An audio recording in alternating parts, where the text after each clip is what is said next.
जी के द्वारा भागवत की रचना हो गई। अब व्यास जी सोचते हैं कि अब इस भागवत का प्रचार कौन करेगा। भैया हमने सुंदर मकान दुकान तो जोड़ दी, पर इसका संरक्षक कौन होगा। अब भागवत तो बन गई, अब इसको किसके हाथों में सौंपे। तो विचार आया मेरे पुत्र से बढ़कर तो कोई श्रेष्ठ व्यक्तित्व तो दिखाई नहीं देता तो श्रीमद् भागवत का प्रचार प्रसार कर सके। पर न जाने कहाँ समाधि लगा बैठा होगा, जन्मते ही निकल गया था, अब कहाँ ढूंढता फिरूं। पर प्रभु के श्लोकों में, प्रभु के चरित्रों में ऐसा प्रबल विश्वास था व्यास जी महाराज का कि दो चेलाओं को बुलाया, श्लोक उन दोनों को रटाए और बोले जहां तुम जाओ वहां इन श्लोकों का गायन करते रहो। मेरा बेटा अगर इन श्लोकों का श्रवण करेगा तो अवश्य दौड़कर मेरे पास आएगा। अब व्यास जी के शिष्य उन दो श्लोकों को रट करके जहां जाते हैं वहीं सुनाते हैं। अब इधर सुखदेव जी महाराज हिमालय की विशाल पर्वत खंडों के मध्य में ब्रह्म सत्ता में परिनिष्ठित हैं, ब्रह्म का ध्यान कर रहे हैं।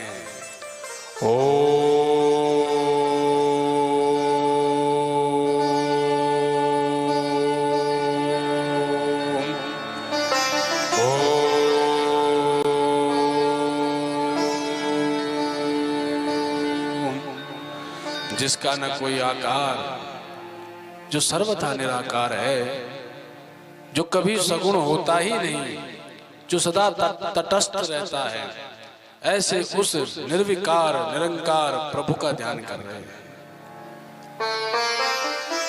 पर इतने में एक शिष्य उधर से गुजर गया। अब उसको तो भान नहीं था कि यहाँ सुखदेव जी बैठे हुए हैं। तो जैसे ही इधर सुखदेव जी ध्यान कर रहे थे कि कान में प्रथम श्लोक पड़ गया सुखदेव जी के।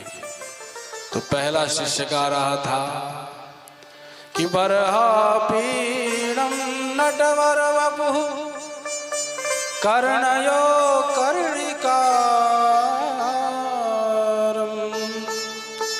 विभ्रद्वासत कनक कपिशं वैजयन्तीं च मालां रन्ध्रान वेणोरधर सुधया पूरयन् गोपवृन्दैः बृन्दारण्यं सपदरमणं प्राविशत गीतकीर्तिः। भगवान श्री कृष्ण वन में श्रृंगार करते हैं। तो वन में कौन सा श्रृंगार होगा भैया, स्वर्णमय मुकुट तो मिलेगा नहीं। सो मोर के पंखों का ही मुकुट बना करके ग्वाल बालों ने भगवान को पहनाया। अब कुंडल कहाँ से वन में मिले, तो कनेर के पुष्पों का ही कुंडल बना दिया, भगवान को सुंदर सजाया।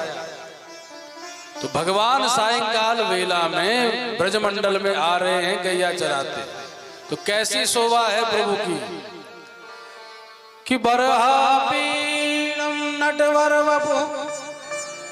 देखो दो व्यक्ति जीवन में बहुत सस्ते हैं, एक तो नट कलाकार और एक वर दुल्हा, दोनों बहुत सस्ते हैं।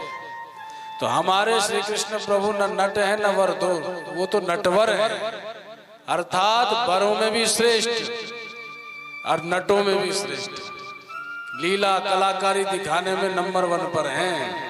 तो नटवर वपु भगवान का मोर पंख झिलमिला रहा है, हिल रहा है। कर्णयो कर्णिकारम, कानों में कनेर के पुष्प हैं, जैसे हवा चलती है महाराज कनेर के पुष्प हिल रहे हैं, बड़ी शोभा हो रही है श्याम जी की। कनक कपिशम वैजयंतीम चमाला, पीले पीतांबर प्रभु ने धारण किए हैं, जैसे स्वर्ण को तपा दिया जाता है, अपूर्व शोभा स्वर्ण की होती है, ऐसे भगवान के चमचमाते हुए पीतांबर प्रदीप्तमान हो रहे हैं।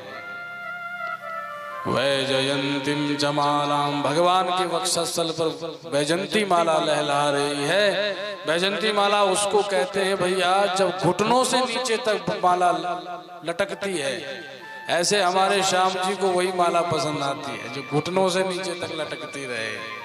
तो घुटनों से नीचे तक बनमाला लटक रही है। और अंधान वेणोरधर सुधया, हाथों में बंसी रख करके अपने भक्तों के हृदय को मनमत करते हुए, मतते हुए भगवान ब्रजमंडल में प्रवेश पा रहे हैं। आगे गैया, पीछे कन्हैया, पीछे बलराम, पीछे ग्वाल बाल। और ग्वाल बाल क्या बातें कर रहे हैं? एक कहता अरे भैया जानता आज कन्हैया ने अगासुर मार दियो, एक कहता बकासुर ठिकाने लगा दियो, तीसरा बोलता अरे जब तक कन्हैया है कोई क्या बिगाड़ लेगो हमारो।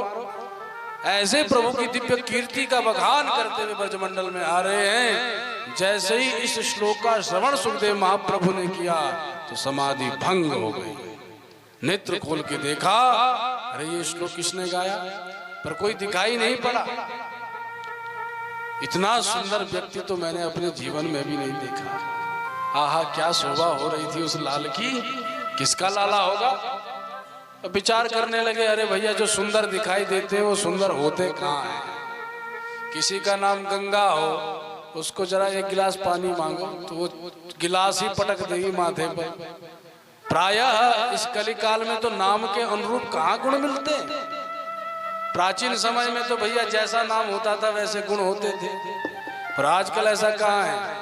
जो यमुना होगी भैया वो तो सारे कॉलोनी वालों को इकट्ठा कर देगी लड़ाई करके, नाम के अनुसार गुण नहीं। तो सुखदेव महाप्रभु विचार करते हैं कि भैया जितना सुंदर दिख रहा हो ऐसा सुंदर स्वभाव हो भी सकता है कदापि। इसीलिए पुनः ध्यान लगाया कि भैया न जाने स्वभाव कैसा है, मैं पागल बन करके उसके पीछे चला जाऊं और वो कहेगा हे महात्मा तू कौन है, तो क्या करूंगा उसके पास जाके। तो ध्यान लगाया, पर इतने में दूसरा श्लोक सुनाई दिया। अहो वकीयं स्तनकालकूटं जिघांसया पाययदप्यसाध्वी लेभे गतिं धातृचितां ततोऽन्यं कं वा दयालुं शरणं ब्रजेम। भगवान का स्वभाव कैसा है वो दूसरे चेला ने सुनाया कि भगवान को मारने आई थी उसकी मौसी, कौन? पूतना जी। पूतना देवी भगवान को ठिकाने लगाने आई, पर वो गति प्रदान कर दी भगवान ने पूतना को भी, जो न जाने कितने कल्प कितने समय बाद यशोदा मैया को मिलने वाली थी। अब पूतना आई, विष पिलाई, भगवान ने मुक्त कर दिया। अरे भावना भी अच्छी नहीं थी, भगवान को ही मारना चाहती थी, पर जो मारने आया उसको सबसे पहले तार दिया। ऐसा मृदुल स्वभाव और किसका हो सकता है। गुण अवगुण हरि मान न काहू, गुण अवगुण हरि मान न काहू, गुण अवगुण हरि मान न काहू,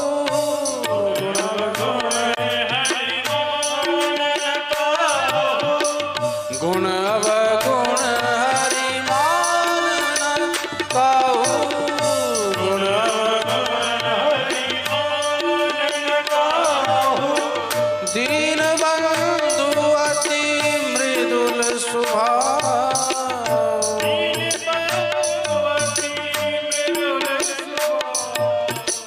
दीन बंधु अति मृदुल स्वभाव,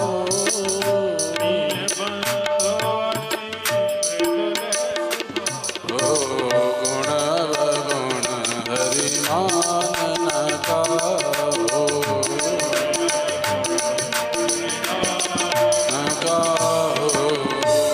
भगवान गुण अवगुणों पर दृष्टि नहीं देखते। भगवान को तो जिस पे रीझना होता है रीझ ही जाते हैं।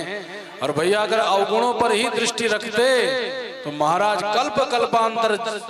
कल्प कल्पांतर तक जीवों की कभी मुक्ति नहीं होती। भगवान अवगुणों की ओर देखते ही नहीं, न जाने कौन से गुण पर दयानिधि रीझ जाते हैं। भगवान तो गुणग्राही हैं, गुण देखते हैं कि इसने किया क्या है, सद्गुण क्या है इसका। अगर बुराई देखने लग जाए तो महाराज भगवान कभी कृपा न करें, क्योंकि हम इतने नंबर 1 के पापी हैं सब। और भगवान गुणग्राही है। पूतना 1 नंबर की पापनी थी पर मुक्त कर दिया। बस इसी बात पर रीझ गए कि भैया चाहे इसने विष पिलाया है पर काम तो मैया जैसा किया है, सो मेरी मैया ही है, मौसी है। सो कन्हैया ने संबंध जोड़ करके मौसी बना करके उसको उतार दिए। ऐसा स्वभाव किसका हो सकता है? अरे जो हत्यारन को भी परम गति दे दे, तो जब भक्त सब कुछ त्याग कर उनकी ओर बढ़ता है तो उसकी क्या गति होगी, जरा हम कल्पना ही कर लें। सुखदेव महाप्रभु ने इतना ही विचार किया कि समाधि से खड़े हो गए। बोल भक्तवत्सल भगवान की।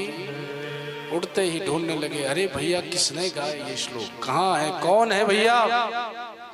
अब जैसे शिष्यों ने देखा सुखदेव जी चिल्ला रहे हैं, सब महाराज पेड़ों के पीछे छुप गए कि कहीं बाबा ने हमको पकड़ लिया, श्राप दे दिया तो लेने के देने पड़ जाएंगे। अरे ये बाबा तो चिल्ला रहे हैं, क्या हो गया, हमने तो इनकी समाधि भंग कर दी। अब महाराज सब चुप रहे थे, पर सुखदेव महाप्रभु ने देख लिया, हाथ पकड़ के खींच लिया। अरे तुमने ये श्लोक गाए, किसने सुनाए? बोले आपके बाप ने। मेरे पिताजी ने? कितने श्लोक हैं भैया? बोले 1 2 नहीं 18,000 श्लोक है। अब तो महाराज दीवाने बन करके व्यास जी महाराज के पास दौड़ लगाई। सुखदेव महाप्रभु ने, व्यास जी गदगद हो गए। अरे जिस बेटे ने मुझे देखा तक नहीं जन्म होते ही, आज प्रभु के गुण गणों का क्या चमत्कार है। वही दीवाना बन करके आया और मेरे चरणों में गिर करके प्रार्थना करता, पिताजी भागवत सुनाओ।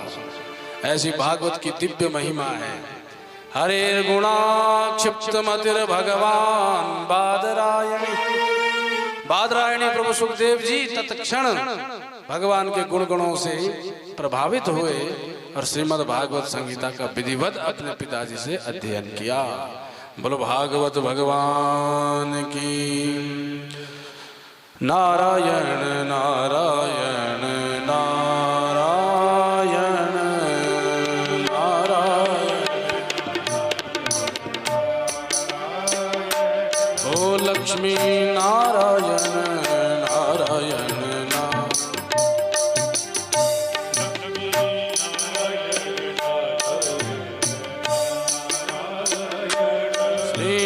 नारायण नारायण नारायण।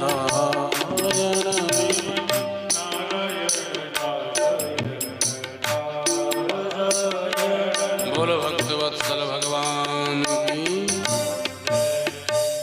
जय श्री कृष्ण जय श्री कृष्ण जय श्री कृष्ण।